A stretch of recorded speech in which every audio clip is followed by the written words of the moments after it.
Assalamualaikum warahmatullahi wabarakatuh. Balik lagi di alur cerita buku harian seorang istri untuk episode malam ini 7 Desember 2021 hanya di SCTV 1 untuk semua. Di episode selanjutnya terlihat di kantor Cahaya Nanda. Di sini karyawannya Pak Fajar sangat senang bahwa Mbak Lia masuk juara 1. Dan di sini juga pas dia lagi senang tiba-tiba datanglah para buana. Lalu para buana juga dia memarahin mereka semua dan juga dia pergi ke tempat masing-masing untuk kerja. Di sini terlihat para buana sudah memarahi mereka dan dia juga melihat di TV bahwa Mbak Lia jadi juara 1 dan dia juga sangat kaget. Kenapa Lia tidak memakai gaun dari saya? Ini pasti gara-gara Tante Merlin, kata Bu Farah dalam hatinya. Lalu di sini Bu Farah juga dia ngomong kepada Lula, "Lula, siapin kamu berkas untuk saya meeting," kata Bu Farah kepada Lula. Singkat cerita di sini Lula juga dia ngomong kepada Bu Farah bahwa berkas itu belum selesai. Di sini terjadilah Bu Farah sangat geram kepada Lula. Terlihat Bu Farah juga dia memaki-maki Lula dan dia juga akan memecat Lula. Dan di sini Lula juga ngomong kepada Bu Farah, "Saya tidak akan keluar dari kantor ini kalau bukan Pak Fajar yang mengeluarkan saya," kata Lula kepada Bu Farah. Bu Farah juga terjadilah cekcok sama Lula. Singkat cerita bahwa Bu Farah juga di sini pergi dari hadapan Lula. Lalu di sisi lain terlihat Tante Merlin sama Pak Fajar di sini sangat senang karena Mbak Lia dia masuk juara 1 di kontes nyanyi itu. Terlihat Mbak Lia juga sangat senang. Inilah yang diimpikan selama ini sama dirinya. Dia juga langsung dipanggil oleh juri dan naik ke panggung. Terlihat Mbak Lia juga sangat senang di panggung. Dia juga menerima hadiah itu dan menerima penghargaan dari kontes itu. Lalu di sisi lain terlihat Tante Merlin dia tidak sadar dia langsung memeluk Pak Fajar. Pas dia memeluk dalam hatinya dia bicara, "Kok saya memeluk Pak Fajar ini kok bisa nyaman kayak gini?" kata batinnya Tante Merlin. Sama-sama Pak Fajar juga sama kayak Tante Merlin, kok saya nyaman dipeluk oleh Tante Merlin, kata batinnya Pak Fajar. Lalu pas dia ingat dia juga langsung ngorejat pada dia juga pada jauh. Lalu di sisi lain terlihat di kantor Cahaya Nanda di sini Mbak Jian dia menelepon Pak Fajar, tapi telepon itu tidak diangkat. Tiba-tiba klien itu datang kepada Mbak Jian dan menanyakan kemana Bu Farah, kata kliennya itu. Lalu klien itu udah nanya kepada Mbak Jian dan Mbak Jian juga ngomong kepada kliennya itu, "Maaf Pak, Bu Farahnya lagi ada urusan yang lebih penting," kata Mbak Jian. Di sini singkat cerita Mbak Jian sudah ngomong kepada kliennya dan kliennya juga dia mengerti dan dia juga ngomong kepada Mbak Jian, "Kalau sudah ada Bu Farah telepon aja saya," kata kliennya Bu Farah. Lalu di sini kliennya itu juga pergi dari kantor Cahaya Nanda. Di sisi lain Bu Farah juga sampai ke rumahnya. Lagi-lagi dia memaki-maki Nana dan dia juga menjelek-jelekan Lula. Terlihat Nana juga dia tidak bisa ngomong dan dia juga tidak tahan dengan mendengar ocehan Bu Farah. Dia juga pergi dari hadapan Bu Farah. Terjadilah di sini pas Nana dia pergi ke kamar dan Dewa juga cekcok sama Bu Farah.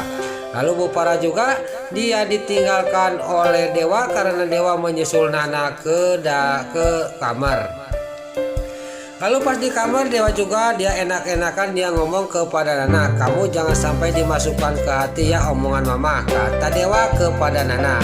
Dasar Dewa tidak punya pikiran. Di sini juga Nana juga dia cuman dia diam aja tidak menjawab omongan Dewa. Lalu di sisi lain di sini Pak Fajar dan Mbak Lia dan Tante Merlin sampailah ke rumahnya Tante Merlin. Di sini juga Mbak Lia juga dia sambil tersenyum kepada Pak Fajar. Dia berterima kasih kepada Pak Fajar. Pas Pak Fajar mau ngomong kepada Mbak Lia, tiba-tiba Tante Merlin dia ngomong kepada Pak Fajar. Terjadilah cekcok antara Tante Merlin sama Pak Fajar. Tadinya Pak Fajar akan menagih janji kepada Mbak Lia bahwa kalau Mbak Lia sudah beres kontes menyanyi dia akan menjawab pertanyaan Pak Fajar. Di sini juga Pak Fajar juga ngomong kepada Mbak Lia, "Pokoknya terserah kamu kok, pokoknya jawaban ada di kamu. Saya akan menagih janji kamu, kata Pak Fajar sambil pergi meninggalkan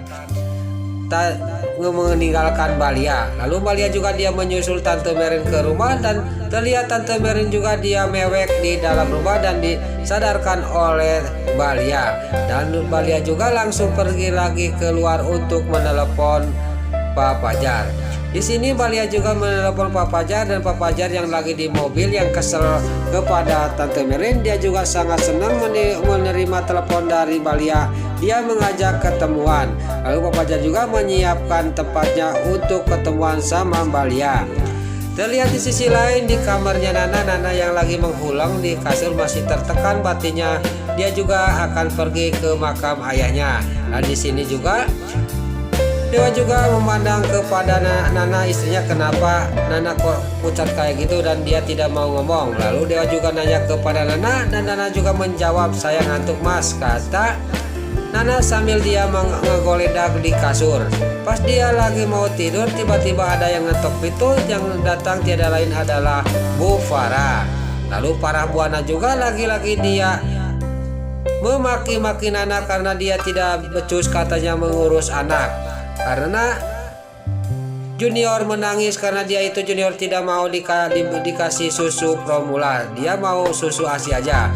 Lalu di sini juga pas dia memarahi Nana, Dewa juga ngomong kepada Bu Farah. Terjadi lagi di sini cekcok Bu Farah sama Dewa. Singkat cerita, Bu Farah juga dia keluar dari kamarnya Nana.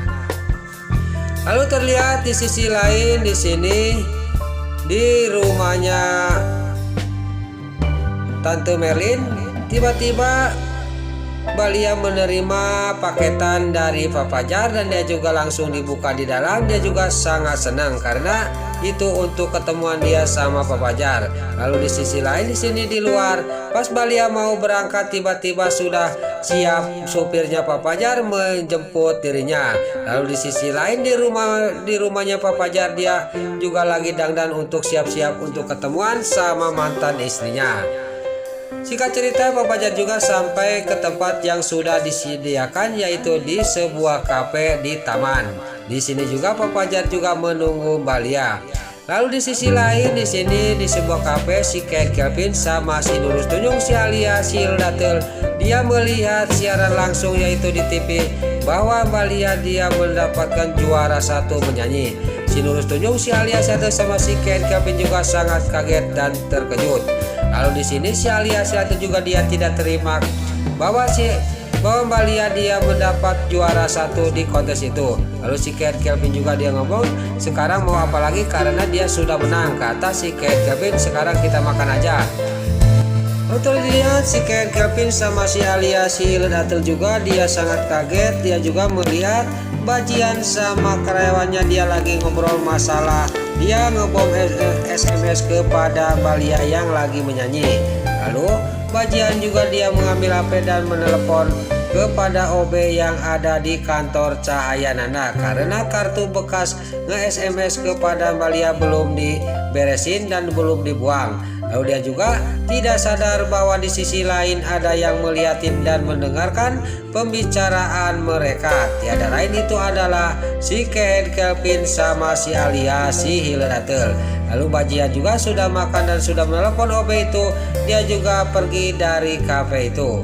Lalu si Alia si Hildatul, si Nurus Tunjung dia juga mengambil HP dan di sini dimanfaatkan oleh si Alia si Hildatul. Lalu si Alia satu juga menelepon Balia dengan nomor yang lain. Terlihat di sisi lain Balia juga yang lagi di mobil, dia yang lagi menuju ke suatu tempat akan ketemuan sama Pak Fajar. Dia sangat kaget menerima telepon dari orang yang tidak ada namanya di HP itu. Lalu Balia juga dia mendengarkan pembicaraan si Alia si Hildatul. Lalu terlihat si Alia si Hildatul juga dia langsung mengatakan semuanya kepada Balia apa yang didengar tadi dari Bajian. Kalau kamu tidak percaya, kamu pergi aja ke kantor Cahaya Nana dan di sana kamu akan menemukan bukti, kata si Alia si Hildatul kepada Balia. Lalu singkat cerita, Mbak Lia juga langsung ngomong kepada supirnya, kita mampir dulu ke kantor Cahaya Nana. Singkat cerita, Mbak Lia juga sampai ke kantor Cahaya Nana dan langsung dia masuk dan menuju ke gudang. Pas di gudang dia sangat kaget dan terkejut melihat di tong sampah dia melihat bekas kartu. Dan di sini Mbak Lia juga lagi melihatin kartu itu, tiba-tiba dia mendengar pembicaraan OB yang lagi membereskan bekas kartu itu. Di sini terlihat Mbak Lia juga dia sambil melihatin OB itu sambil menangis karena dia juga dalam batinnya dia ngomong, saya tidak menyangka Mas Fajar ngelakukan ini semua, kata batinnya Mbak Lia sambil melihatin dan mendengarkan pembicaraan OB itu. Lalu Mbak Lia juga dia dalam batinnya dia sambil dia mewek, dia akan pergi ke rumahnya untuk mengambil piala itu akan dibawa ke Pak Fajar. Dan di sini juga rencananya si Alia, si Latil sama si Kelvin juga akan gagal karena Mbak Lia juga akan tetap dia ngerujuk kembali sama Pak Fajar. Nah, itulah alur cerita buku harian seorang istri untuk episode malam ini 7 Desember 2021 hanya di SCTP 1 untuk semua. Sebelum Mimin pamit, bagi dulur-dulur, mama, tante-tante, bunda-bunda dimanapun Anda berada yang baru bergabung dengan channel ini, jangan lupa tekan tombol like, komennya, dan subscribe-nya. Dan jangan lupa nyalakan lonceng notifikasinya juga ya guys. Sebelum Mimin pamit, Mimin mohon maaf kalau ada salah-salah kata dan kata-kata Mimin balelo lobati soledad karena Mimin tos nggak mudah. Mimin mohon maaf. Sekarang Mimin pamit. Wassalamualaikum warahmatullahi wabarakatuh. Salam sehat selalu dimanapun Anda berada. Terima kasih.